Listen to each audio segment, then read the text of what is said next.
네, 오늘장 시장 흐름은 계속해서 견조하게 양시장 모두 1%대 올라가고 있습니다. 일단 SK하이닉스의 주가가 4%까지 올라가고 있고요. 지금 구간에서의 상승이 계속해서 이어진다면 오늘 이렇게 17만 원 후반대에서 마무리가 될 것 같습니다. 자, 과연 오늘 시장의 판은 어떻게 또 읽어봐야 하는지 최근의 거시적인 움직임까지 다들 짚어보고 싶으실 텐데요. 오늘 그래서 이 시간 대신증권 리서치센터의 문남중 수석 연구위원 모시고 자세하게 이야기 나눠보겠습니다. 어서 오십시오. 안녕하세요. 네, 반갑습니다. 지금 미국 같은 경우에는 거의 다 회복을 했죠. 네. 그러면 시장이 뭐 안정세로 되찾았다라고 이제 확신을 해도 되는 걸까요? 변동성 계속 있을 거라고는 하는데.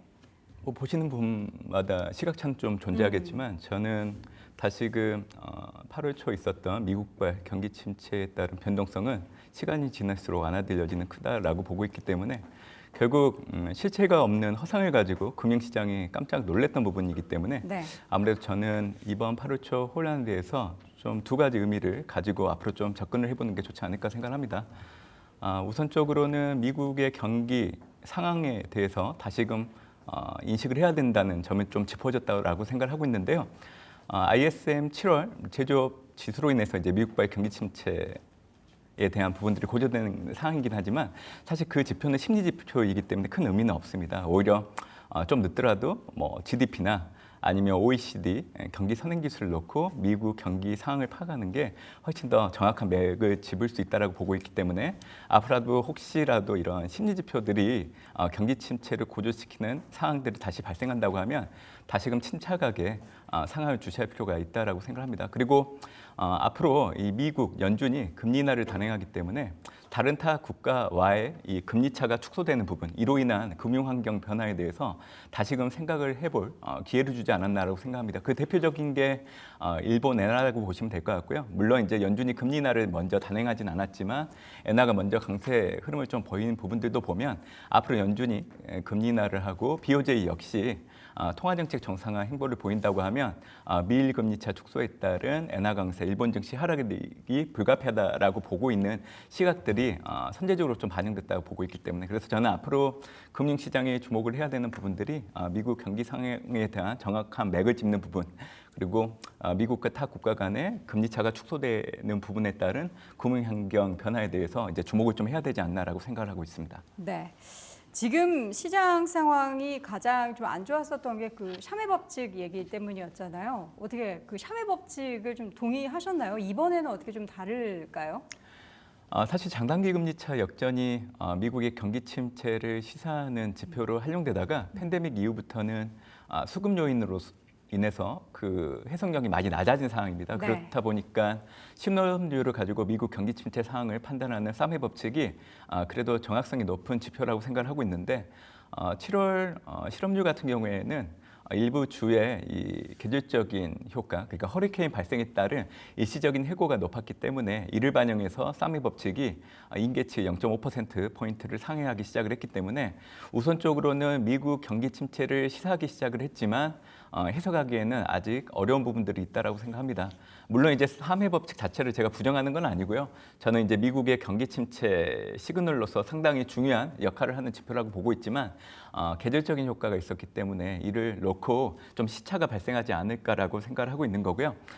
미국의 경기 침체 아직 멀었습니다.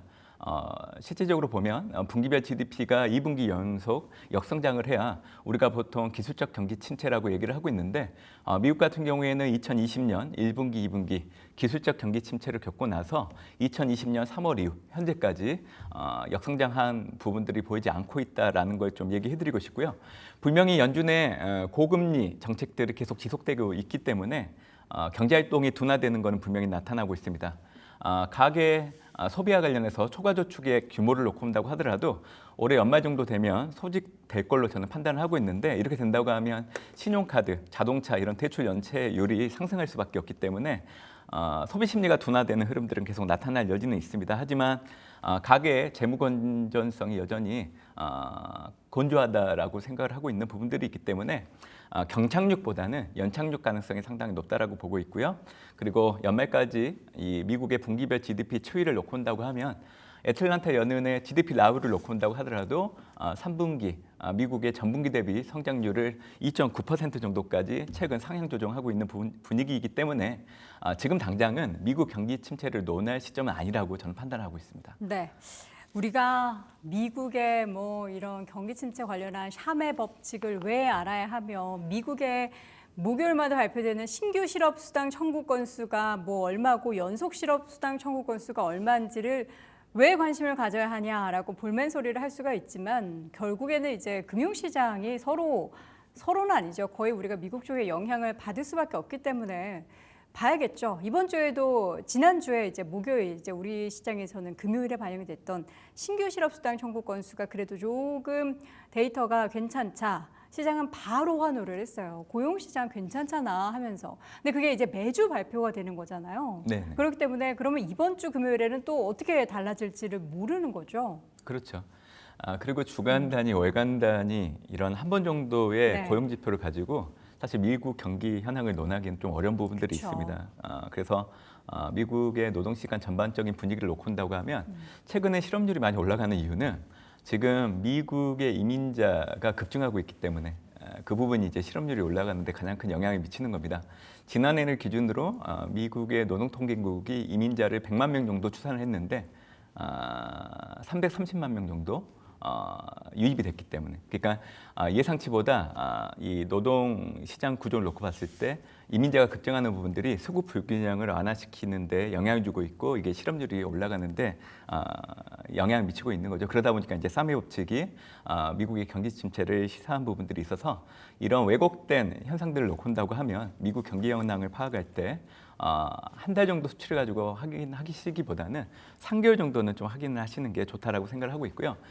저는 미국의 경기 순환을 공식적으로 판별하는 NBER 전미경제연구소 데이터를 가지고 투자자분들께 얘기를 해드리고 있는데 팬데믹 이후에 미국의 경기 저점은 2020년 4월 나타났고요. 2020년 5월 이후 경기 확장에 들어섰고 올해 7월 기준으로는 51개월째 경기 확장에 놓여 있는 상황이고 과거 80년대 이후에 미국이 경기 확장에 들어갔던 개월수가 평균적으로 85개월이기 때문에 이를 반영한다고 하면 사실은 2027년 6월까지는 미국이 경기 확장에 놓여 있을 여지가 상당히 높습니다. 그렇기 때문에 지금 당장 미국의 경기 침체를 운운하면서 위험자산 가격들의 급락을 예측하는 것 자체는 좀 섣부른 부분들이 있다고 판단하고 있습니다. 그렇게 된다면 이제 시장이 지난주까지만 해도 비커 그러니까 9월에 50bp 인하의 가능성이 사실 패드워치 툴의 70% 이상 집계가 됐습니다. 그리고 나서 사실 그 데이터가 좀 줄어들어서 다시 한번 25bp 인하의 가능성이 더 커졌는데 조기 금리 인하까지 얘기 나오는 것은 그럼 위원님은 거기까지는 아니다. 위원들도 연준 위원들도 그렇게 생각 안 할 거다로 보시겠네요. 통화 긴축에 따른 경제활동 둔화로 인해서 지금 미국 연준의 금리 인하 시점은 늦어진 상황이고요. 네. 사실은 6, 7월 정도에 이미 했었어야 되는 상황입니다. 그럼에도 불구하고 금리 인하를 안 하다 보니까 최근 들어서 이제 금리 인하가 늦었다는 미국 여론들이 좀 커지는데 영향을 주고 있는 부분들이 있죠. 그런 차원에서 이제 저는 8월 초 금융시장의 혼란의 원인을 놓고 본다고 하면 결국 연준이 금리 인하를 하지 않았기 때문에 그 부분이 또 혼란의 발생의 시작점이 됐다라고 생각을 하고 있습니다.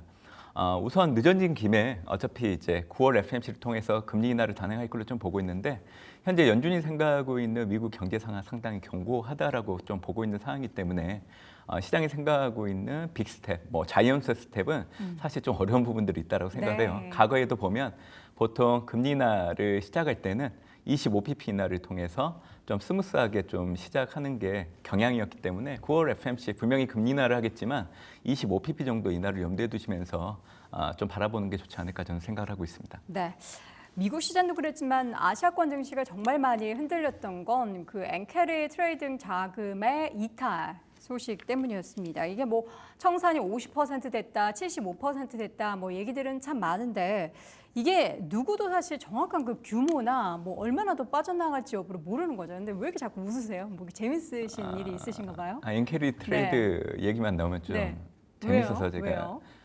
말씀하신 것처럼 네. 지금 그 규모 같은 게 정확하게 산정이 되지 않은 상황이에요. 그리고 단순히 미국 내에서 그동안 이제 엔화 약세에 투자했던 자금들이 이제 엔화 강세에 투자하는 자금으로 바뀌는지에 대한 확인도 없이 엔화 약세에 투자했던 자금들이 이제 매도 물량으로 나온다는 걸 가지고 이제 엔캐리 트레이드 자금이 청산되고 있다라고 생각을 하고 있는데 전혀 그러지 않습니다. 왜냐하면 BOJ가 금리 인상을 했지만 그 금리 인상 폭이 미미해요. 그리고 미국 연준의 정책 금리와 비교를 해봐도 갭이 여전히 있는 상황이고요. 그리고 시장 금리인 10년물을 놓고 본다고 하더라도 지금 미일 간의 금리 차가 3% 전후 정도 된다고 하면 네. 굳이 미국에 있는 자금들이 다시 일본에 들어갈 여지는 없습니다. 그리고 미국의 경제 성장률을 놓고 본다고 하더라도 올해 같은 경우에는 기간마다 추정치가 각기 다르긴 하지만 2.8% 정도 전후 예상되고 있고 일본 같은 경우에는 0.5% 정도 추정이 되고 있거든요. 네. 그러니까 이런 경제 지표 상을 놓고 본다고 하면 단순하게 엔화가 강세를 보이고 앞으로 연준이 금리 인하를 단행하기 때문에 이런 게 현실화되지 않았음에도 불구하고 그 기대를 가지고 엔캐리 트레이드 자금 자체가 증시에 영향을 주고 있다라고 얘기하는 거는 저는 너무 섣부르다고 생각을 하고 있고요. 오히려 이제 BOJ가 단계적으로 금리 인상을 하고 연준이 이제 9월 달에 금리 인하를 단행하면서 추가적으로 금리 인하를 단행해서 나간다고 하면 이제 엔캐리 트레이드 자금들이 청산될 여건들은 확률적으로 많이 높아진다고 보시면 돼요. 그래서 네. 지금 현재로서는 엔캐리 트레이드 자금 자체가 증시의 변동성을 키운다라고 막연하게 얘기하기에는 좀 어려운 부분들이 있다라고 저는 생각하고 있습니다. 네. 네. 앞으로 엔화 흐름은 또 어떻게 될지 궁금해요. 이제 지난주 초에 이제 급한 불을 껐어요. 부총재가 나서가지고 뭔가 이제 급변하는 시장 속에서 우리가 금리 인상은 무조건 단행하는 것은 아니다. 앞으로는 좀 주의하겠다. 반성문 쓴 것 같은 그런 느낌이 들긴 했는데 그리고 나서 엔화가 좀 진정은 됐죠. 사실 BOJ 앞으로 금리 인상에 대해서 현 금융시장 상황을 염두에 두고 판단을 하겠다라는 얘기가 물론 금융시장의 변동성을 낮추는데 영향을 줬는데요. BOJ 총재가 아니라 부총재가 나와서 얘기한 거 보면 그게 의도적으로 좀 다른 부분들도 있다라고 생각합니다. 지금 BOJ의 금리 인상은 일본의 경제, 물가 상승을 제어하기 위해서 지금 금리 인상을 하는 게 아니에요. 과거에 완화적인 통화 정책을 오래 진행하다 보니까 그에 따른 부작용들, 그러니까 일본의 주식시장, 채권시장의 왜곡, 또 일본 금융시장의 수익성이 악화되는 부분들을 정상화하기 위해서 지금 금리 인상을 하고 있는 상황입니다. 이런 차원이라고 하면 BOJ는 현재로서는 금융시장의 변동성이 컸기 때문에 금리 인상 속도 조절을 하겠다고 얘기는 했지만 궁극적으로는 그 기조 자체는 바뀌지 않았다라는 거죠. 그래서 저는 약간은 늦춰질 수 있지만 BOJ의 금리 인상은 점진적으로 밟아 나갈 걸로 좀 보고 있기 때문에 엔화 강세, 일본 증시 하락에 대해서는 투자자 여러분들이 염두에 둘 필요가 있다라고 생각을 하고 있고요.